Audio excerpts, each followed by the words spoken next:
I started collecting when I was 6 years old. So my grandparents and my great, uncles and aunts and things, they had old houses, they had a lot of old stuff sitting around. And it was interesting because just like this house, you look at the doorknobs, the door locks, they were bigger, things were more interesting, very different than what we were all used to. So I paid $50 for these. Doesn't seem like much, but when you're 15 and it was 50 years ago, $50 is a lot of money. They look a lot better. We polished them up a little bit. We used to call them Zeb. We had to give them a nickname, but they went away for a while. My father was so disturbed. But the thing about boots and socks, there are a lot of muskets. There are a lot of shotguns and things out there, but they wore the socks, they wore them out. They wore the boots, they wore them out. So they're actually a lot rarer than a lot of these other pieces that were literally, available. So I started collecting Tiffany and Warham silver.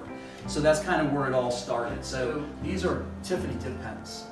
So what do we have, about 20 of them? Oh my God. Yeah, I could talk about what did you overpay on. We didn't overpay, but yeah, so we actually got these through the pen show. They were wonderful. Some of them were sterling, some of them were bronze. And then this is also another piece of Tiffany that you guys would be very interested in. Belongs to the Dailies. Dailies, the Countess's grandfather, correct, Linda? And we have a pot of, that belongs to this. So they were normally 3 pieces. This is all hand hammered, has their initials on it in a deco form. And an anachronism for you I kind of put together. I don't know if Mary's happy about it or not, but it's called CARP. I know, C-A-R-P, like the fish. So antiques are all about condition, authenticity, rarity, and provenance. So all those things, condition has to be excellent. If you use your things, we make sure you take care of them. Wash them after you use them. You usually let our guests leave and then we stay for another hour and make sure the stuff is clean.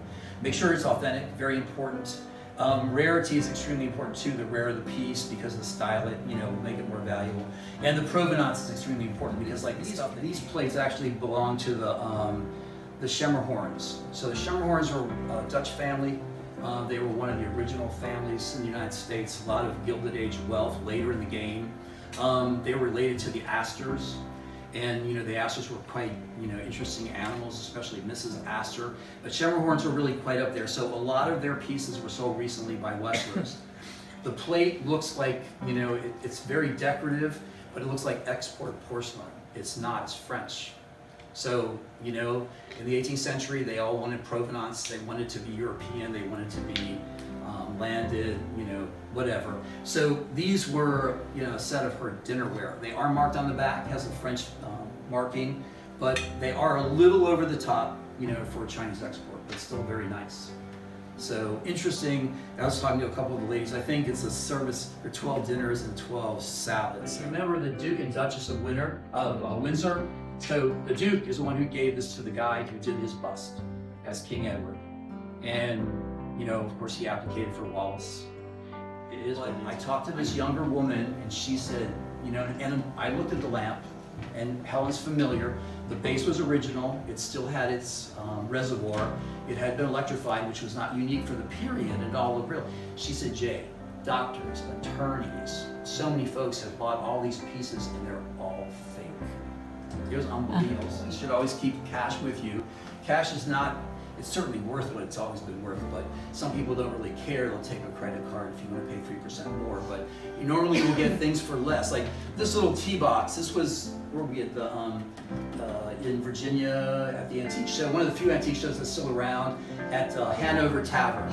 So Hanover Tavern is one of the few, they're still doing it. So this thing was done at the end of the day. It's kind of nicely inlaid. It still has its tin lining, which was probably killing them, probably had lead in it also. And I paid cash and I didn't have enough, and the guy said, you paid cash? I said, yes. He said, he gave it to me for $20 or $30 less. So, estate sales. So, I don't know, here are 2 pieces that we paid 25 cents for.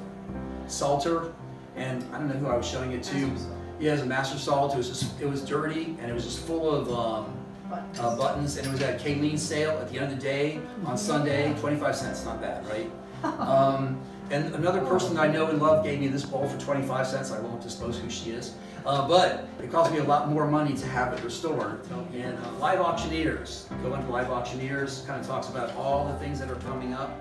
You can go on the net, just put in what you want, it'll search it for you. So Live Auctioneers is pretty good. eBay, of course, is wonderful, but you have to be very careful, like Cheryl talked.